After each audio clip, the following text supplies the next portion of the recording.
Afternoon. We could get started, please. Good afternoon, everyone. I'm Councilmember Jose Huizar, Chair of the Public Works Committee. It will be a committee of one today. We have 5 items. Items 2 and 3 we will take together. We will first hear item 1, then take up 2 and 3 together. And item 4 will be continued. Do we have a date on the continuation, or are we just continuing that one? Or we just continue it to the next meeting? That's item 4. And then we'll finally hear item number 5. So if I could call to order item number 1. Item number 1, discussion of Bureau of Street Services proposed 2010-11 budget, impact of early retirement incentive program, and planned restructuring of Bureau operations and strategies for fulfilling positions given city hiring freeze and bargaining agreements requiring employees to agree to transfers into positions in other units. Good afternoon, Mr. Chair. Bill Robertson, Director of the Bureau of Street Services. I want to talk a little bit, not so much about ERIP, and while ERIP is certainly an impact, maybe I need to talk a little bit and set it up where we've been and where we're going. 2009, of course, has been a very difficult year for the citywide, and the impacts have already started to occur in the first 6 months of this year. For my bureau alone, I've lost 79 individuals going out the door for promotions, retirements, and other issues. We stand to lose another 130 individuals through the ERIP process. The impact in my bureau is about 10% of the total workforce. We've already seen reductions this year in some of the services that we deliver and our ability to respond. As the workforce has shrunk, our ability to take proactive steps have become more reactive. And I think as we look at 2010-11, we're going to see a lot more reactive as opposed to being proactive in the way that we should be when we have the resources available to perform our jobs.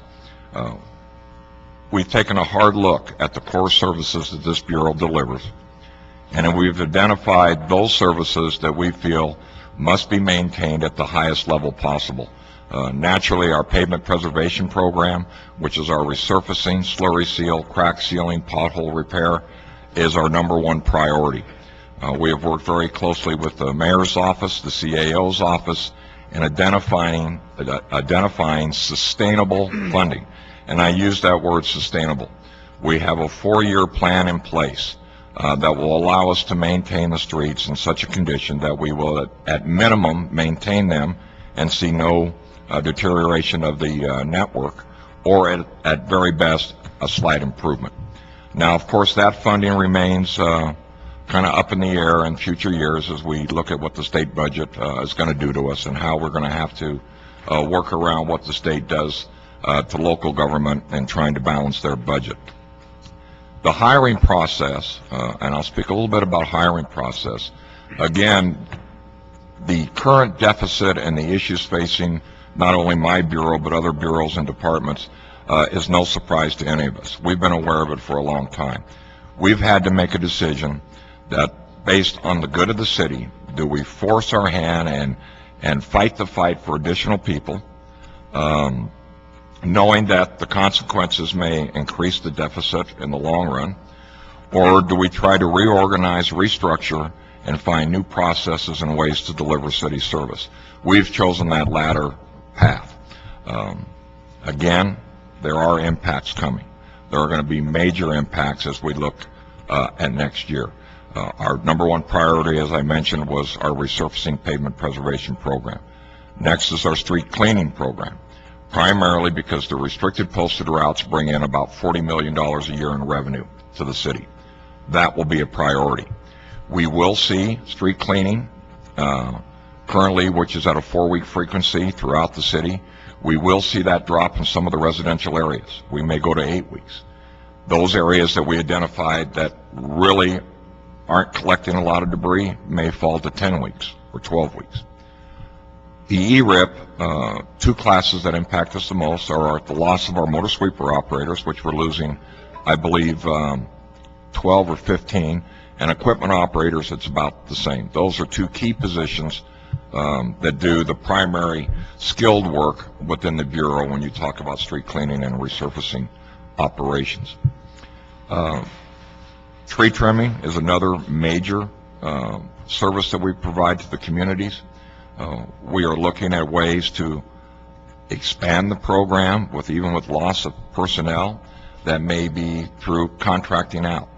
I am not a big fan of contracting out because I believe firmly that we lose the ability to manage very closely and ensure the quality of the work that's being done. But I think at this point in time, there certainly are going to be opportunities for the city to contract out certain services that economically make sense and increase service delivery, or at least maintain that level. So we're looking very hard at that. Other issues that we have, the code enforcement issue is a huge one. As we all know, we lost the illegal sign program for this year. It was not funded. The news rack program was not funded. These are services that we are still delivering with current resources, which means that the work that they're doing, they're having to put something else off. In certain areas of the city, those two functions are a huge priority. So in hard economic times, people can make a couple of choices. They can say, you know what, I just can't do that anymore. I'm not going to do it. Or they can continue to try to do everything and do it halfway. We're trying to look at it a little bit differently. We know what core functions we do very, very well, and we will continue to do those. We know historically the areas of the city that require certain levels of service. And I'll use an example, illegal dumping. We know that South Central or South LA area has a huge problem with illegal dumping. San Fernando Valley, not so much. So the resources that are left will be targeted at providing that key service to those communities. We will look at all our operations and the services we deliver and try to come up with a format, much like police does. You send the cops where the crime is. And depending on the needs of the individual communities, we will target those communities for the majority of those resources. It's going to be very difficult, and I'm here to answer any questions you may have. And we really appreciate this opportunity to come to the committee and just give you a glimpse of what we're looking at in the future. Thank you very much. And yes, we just came out of a council meeting that for the first time, I think a lot of the council members got some more realistic numbers in terms of what we have to cut not only for next year but this year. We have an additional $200 million that we have to redirect for this year's general fund. If you combine the two, that's about $600 million. Our CLA mentioned and made it clear that that's about 60% of our sworn personnel's budget, those departments such as firefighters and LAPD. So it shows the extent of the difficulty that we're going to be in for the next few years. And you mentioned that your priority will be street resurfacing. You went through a few of the priorities. What is it that and you're doing some programming still with the same dollars you had before. What is it that you think is not as high as a priority now compared to a year ago that you will not be as able to focus on? You know, that's a very good question, and it's a difficult question that I've struggled with, because the one thing I've learned over the years with all the outreach work that we do with neighborhood councils is there's not much we don't do that is not a quality of life issue to some neighborhood or some community in the city. Certainly the streets is the huge issue, and street cleaning is another issue, trees is an issue, the enforcement activities, spot cleaning activities, alley cleaning. There's a whole host of those things that I don't want to cut any of them. You know, I mean, because they are vital to these communities. But what I have to do, as I mentioned, is I have to look at the resources that are available, the demands of those individual communities, and try to address their demands with the current resources. The easy answer would be, sure, I just need more people. Let's hire more people. Let's hire more people. But I think we all know, and in light of what you just said, I think we all are getting a clearer picture of just how bad off the city is. And the effect of hiring additional employees at this point in time may not be the right way to go. Maybe the answer is contracting out, again, where feasible and has a cost advantage to us. And certainly with the downturn, one of those issues would be tree trimming. We're seeing contracts coming in now at less than what we historically have done with city forces, which means normally we're extremely competitive, and many times we're cheaper than contractors. But the economy is driving the fact that people are looking for work and lowering their prices. So we need to take advantage of those types of situations.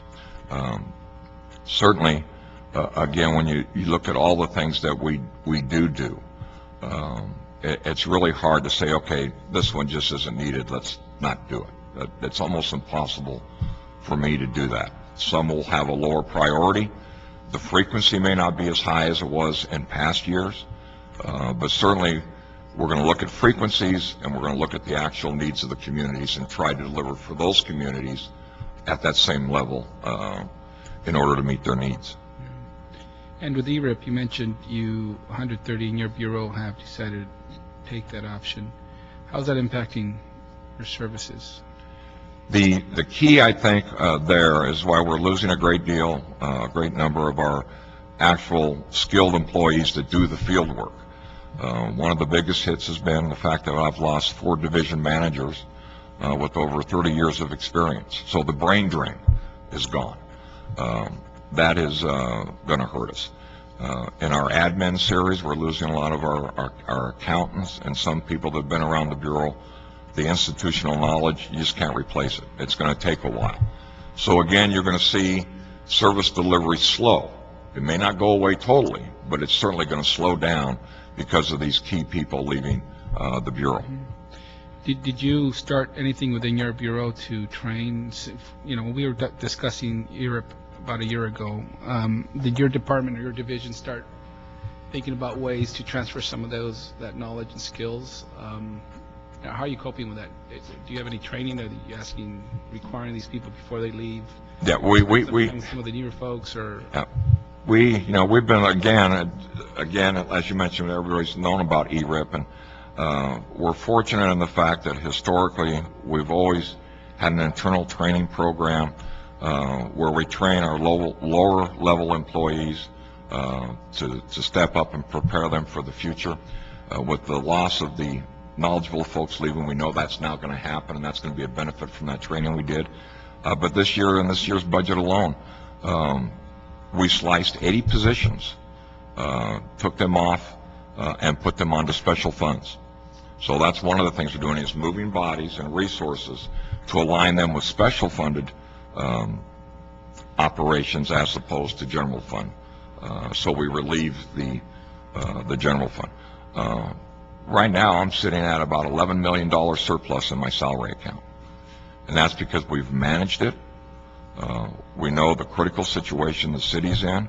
And if I'm delivering at a level that is acceptable to the public, and I can save those dollars and roll them over for next year and they can be used somewhere else to fill a gap, that's a good thing. So we're managing the resources internally, moving people from one division to another. We will be going through, probably the mid-February, a total restructuring of the Bureau. You're going to see consolidation of divisions internally. You may see some divisions go away in name to be named something new. They'll still be performing the same functions, but we're going to be restructuring to ensure that we're much leaner and can deliver the services that are needed. And anticipating for this coming year's budget deliberations, have you developed a list of possible positions that may have to be cut? Or are you just focusing on restructuring and keeping a lot of the same positions? Or no, we've been in discussions with the CAO. We realize, and I'll be the first to admit, my bureau is structured as it was in 1985. ERIP and the current economy is kind of a good thing because it's now finally going to allow us to reorganize. There may be some classifications that will go away. There may be new classifications I need to create. Certainly you're going to see a flattening of the Bureau and the responsibilities at all positions widening. in order to get the work done. Sounds like my office, too. Finally, special events. There's been some positions opened where we're grappling with a new policy, and there's been some difficulty filling those vacancies. Is there a reason for that, or it's just...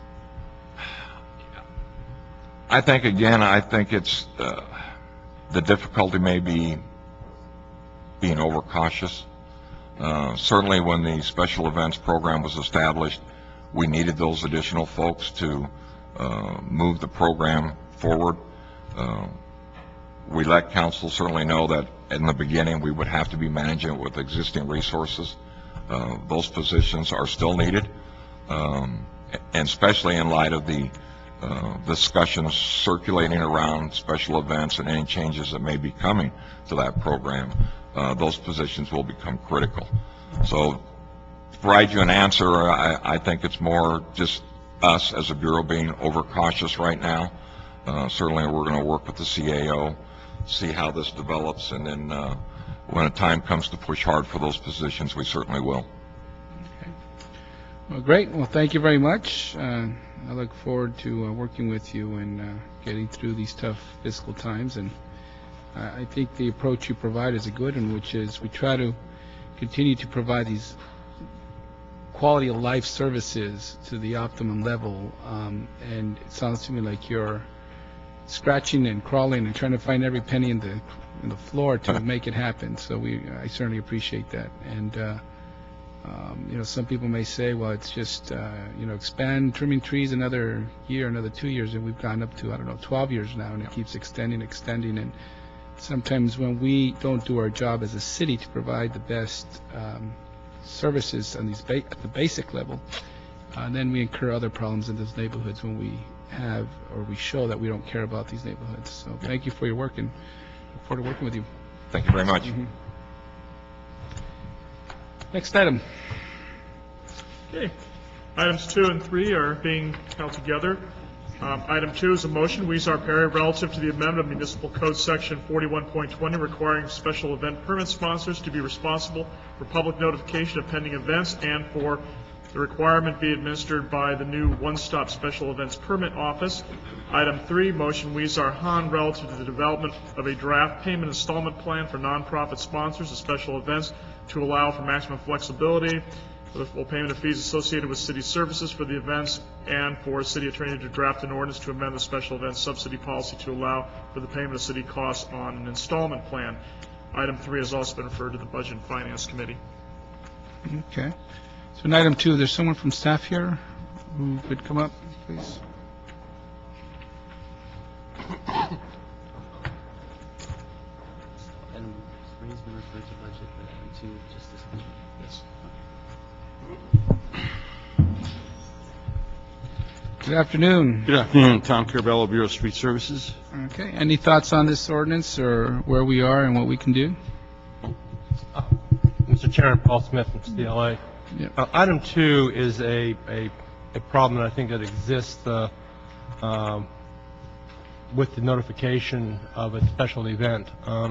As we move through this process, I think we are in the initial stages of developing the systems necessary to make this thing flow efficiently.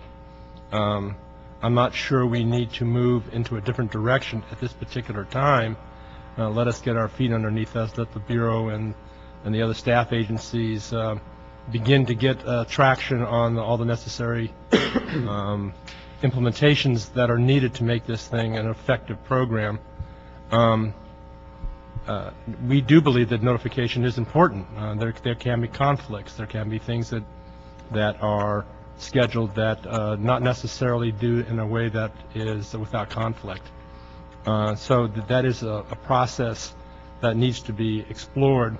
What we would recommend that you send this, keep this in committee, send it over to the Bureau, have our office, the CAO, and others take a look at this, see what can be done internally on this, if we can put together some kind of operational implementation plan that would satisfy the outreach needs of the city departments, city council members, and others. So we would just ask this item be continued and send it back for report and for a future committee date. Okay. If I could add, currently part of the process actually requires sponsors of these events to get 51% signatures of the affected area, and that includes businesses and residents. In addition to that notification, the event's also added to the PWRS system, which is available to the general public, to anybody that has access to that, or a PC. But there are notifications being made now that have been made as part of the special events process way before we took over as a one-stop. Even when the events were going through the council offices, that was still part of the process. So nothing's changed on that. They are being notified. Okay. In that the sponsors are tagged with this notification. There may be some other actions or implementing procedures that we could take a look at and bring back to you that would assist on this. Yeah. Okay. Well, let's first hear from public comment, and then might have some direction on where we should go with this. So maybe you guys could scoot over just one and remain here, because we'll follow up right now. First is Estella Lopez with the Central City East Association. Welcome. Good afternoon and Happy New Year, Councilman. Happy New Year. First and foremost, I'm here to thank you for co-sponsoring this motion. You and I have talked about this at length. From my position as the Executive Director of a Business Improvement District, street closures have a very direct impact on business communities.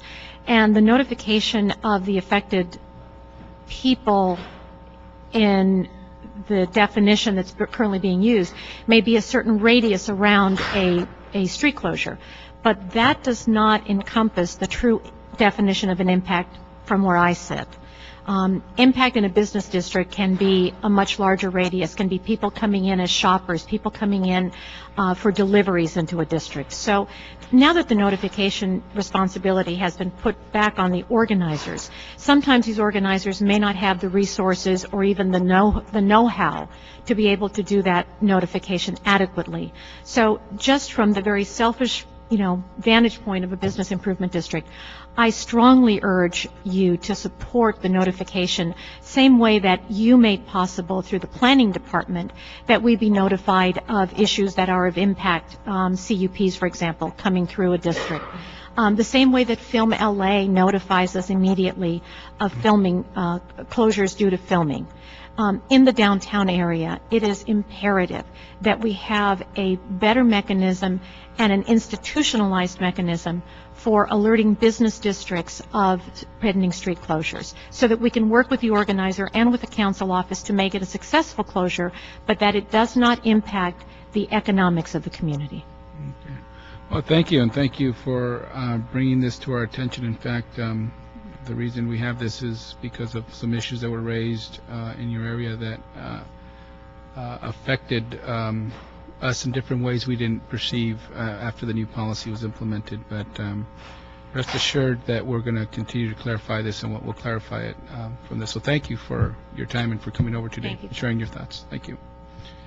Paul Hudley from Film LA. It is Hudley, right? Is it Hudley? Oddly. Why did I say Hudley? Because it looks like an H. Yeah. It's been all kinds of ways. Oddly. Welcome. Thank you. I just wanted to say that we're, as the film permit coordinator and doing the notifications through that process, we do want to make ourselves available to the council and to the one-stop shop and the CLA to review the processes that we do use in a uniform way throughout the city to provide notice with certain protocols, practices that are well-known. And if it works out in a way that is helpful to be able to utilize some of the opportunities we have as a service organization and contractor to the city to demonstrate how to coordinate information from various departments into those notices and get them distributed. So putting ourselves at your service to both discuss how and if there's an opportunity to participate, we'd be very happy to do that as well. Okay, good. Thank you. And I assume this would have some costs associated with it, and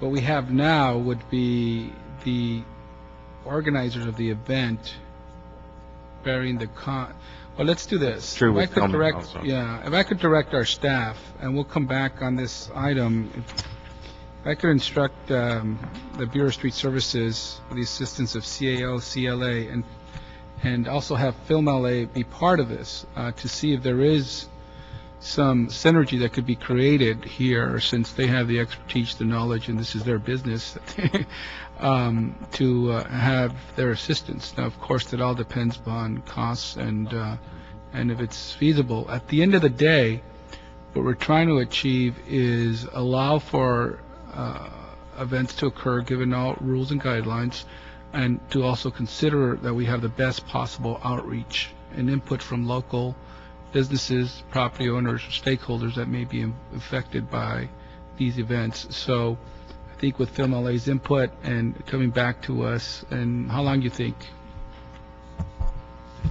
60 days. 60 days? Yes. 60 days?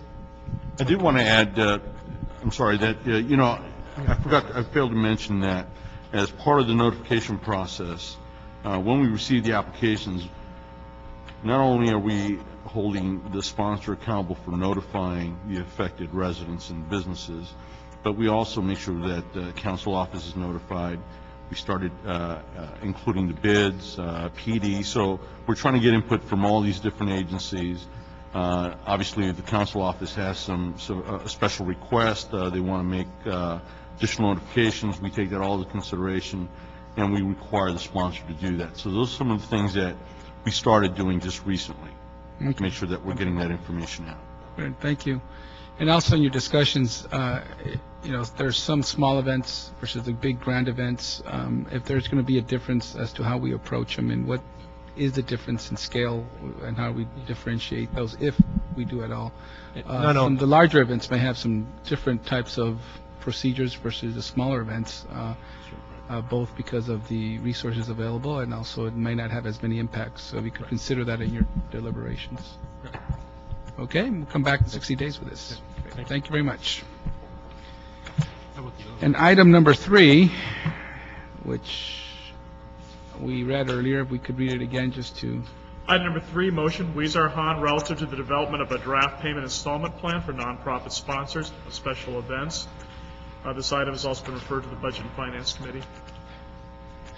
Bottom line is, we've seen an impact with some nonprofits who want to have events, and they are required to put up their money up front, their deposit or their cost, their share, and some of them are having difficulty coming up with that money up front.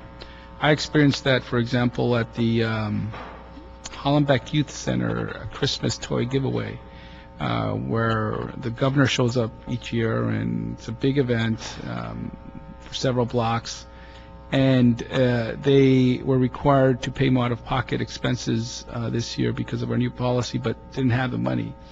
I told them that if they wait for me, by the time we get through our bureaucracy, it takes several months, so I can give them, just write them a check to give them the money, if we were to help them or co-sponsor with them. So they looked around and they found some money to pay up front. But I think a lot of nonprofits are going to continue to have this difficulty where they may have their general dollars that they work with, but sometimes when they put on these special events, they might not have the full amount of money up front and ready to give. So this is simply asking to look at the possibility of having some type of installment plan for them to be able to provide those funding sources to us. Mr. Chairman, Paul Smith, CLA, 2 initial thoughts on that.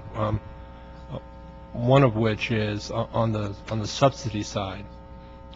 The subsidy could be either in the form of an advance, or it can be in the form of reimbursement. So if the organizers make their application to BOSS in a timely fashion, and they get their what their costs are going to be from BOSS, then they can make an application to your office, to the council office, relative to half of that amount, and then we'll run it through the system. There are some rules, but we'll do it in an expeditious fashion to get a subsidy back to them in a nominal amount of time. So that there's that part of it, Okay. the subsidy part. On the second half of that, if you do an installment program of some sort, you really making boss or somebody chase these people for their payments if they don't, or if they're not forthcoming with the installment plan. And that makes the Bureau essentially a bill collector, which is not their job. And then it gets into the bill collection process of the city, and it really becomes a very encumbered process, and you don't get your fees, you don't get your revenue off the event, and it becomes a problem, more bureaucratic problem, more problem in the collection end of it. So as we were developing the ordinance, we thought that through making a subsidy available, plus the fact that you make them sponsors pay before they get their permit, and then have a review of what the actual charges were to the event sponsor, which they may get back some of that money because they didn't utilize all those services, or it may be more. But I think for this, I think we need to have some examination just by finance as to the feasibility of it actually, how this would work in a real world scenario, and what are the additional unanticipated kind of costs that may be associated with us trying to chase someone down for a nominal amount of money. I got it. Let's put that in writing, in a report, and let's be back in the committee within 30 days. And I think that it may be that we're going to, the cost may outweigh the benefits. So we'll look at it. But I think that it may have some merits. And we're asking that the Office of Finance get involved with this. And Yes, we could ask, the instruction on this is to ask the Office of Finance, the CLA and CAO to report back with a proposal. To report back on this item. And I think we'll balance the interests of us not trying to chase down some dollars when in fact we may have other mechanisms in place that will ensure that these events can continue to go on without the need for them to have to come up with some money up front. Tom Carabello, Bureau of Street Services. I think the fact the short time frame that we had to get this program up and going, the time of the year, we started off in October. We had many events for Halloween, Thanksgiving. Usually that's probably our high point of the year. And a lot of these events really reoccur. I would say 90% of the events that we're permitting are events that happen every year. I think by maybe within the next couple of months, folks will understand that they need to apply in advance so they can get these fees. It gives them enough time in advance to try to get something going and do some fundraising, which they've come to us about, requesting more time. I think all of this will give them that opportunity. So. Yeah, got you. And I think you're right. I think on both ends, once the event organizers continue to understand the policy and live through it, some of these problems are going to lessen. And on our side, we're going to see that we may have to make some tweaks here and there as we move forward. So as with any new policy, we're going to have to make those changes on both ends, the actual practical implementation of it and how it works out there. And secondly, for us, if we have to refine anything, and this will be one of those.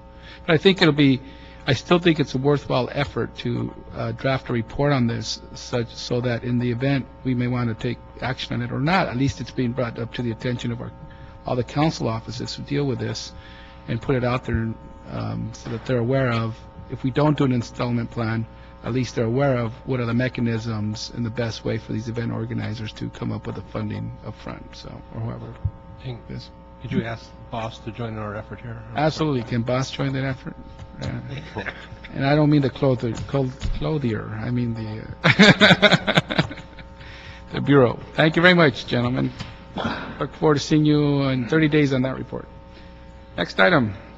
Item number 5, motion Weezer Alarcon relative to implementing a one-year pilot program to open the public parking lot on Chicago Street just south of Cesar Chavez Avenue on weekend nights after 7 p.m. for local street vendors and related matters.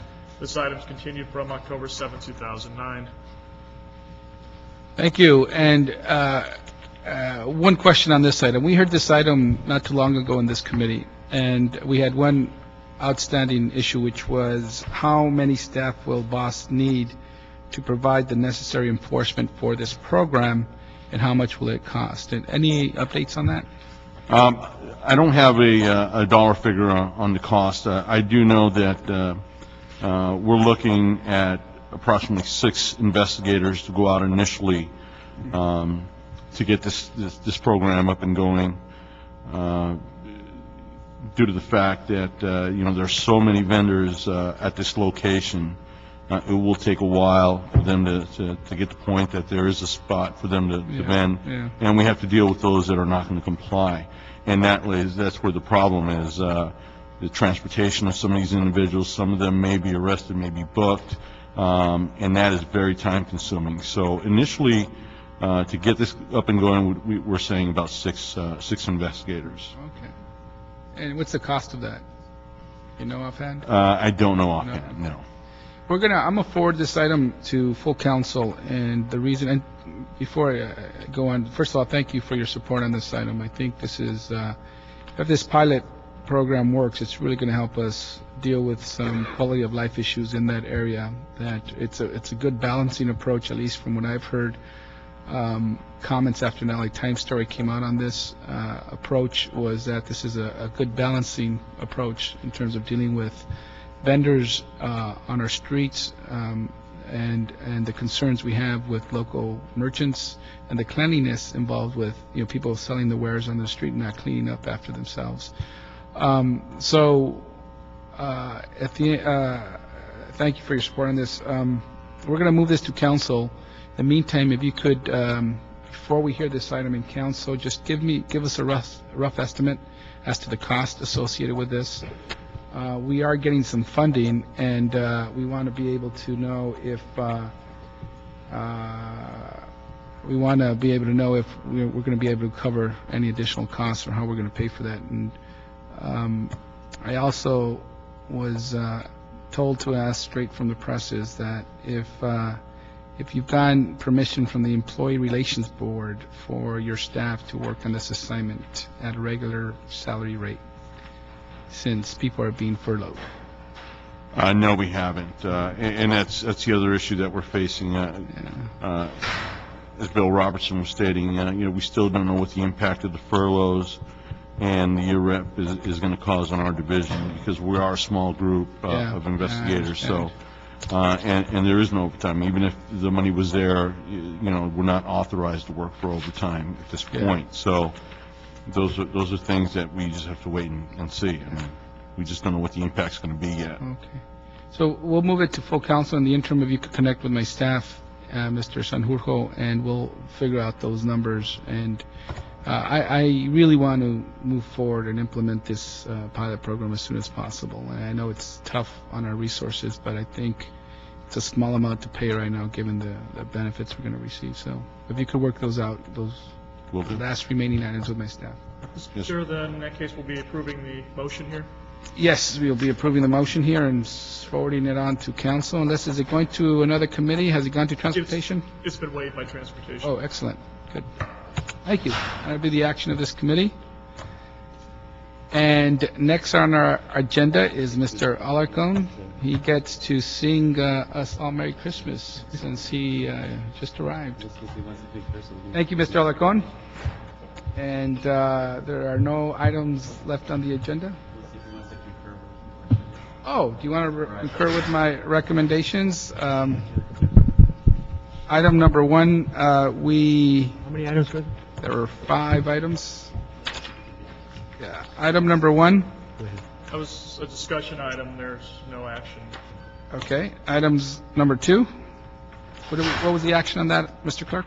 That was continued for 60 days. Item number 3. Continued for 30 days. Item number 4. Continued indefinitely. Item number 5. Approve the motion. And move forward. Wait a minute. Item number 5, Item number 5 was... I think I seconded that motion. It's to do a pilot program for... Every single action of your... Thank you. Thank you, Mr. Alarcon. That saved me having to wiggle around more in council to make sure these actions are appropriate. So, thank you very much. And with that, committee's adjourned.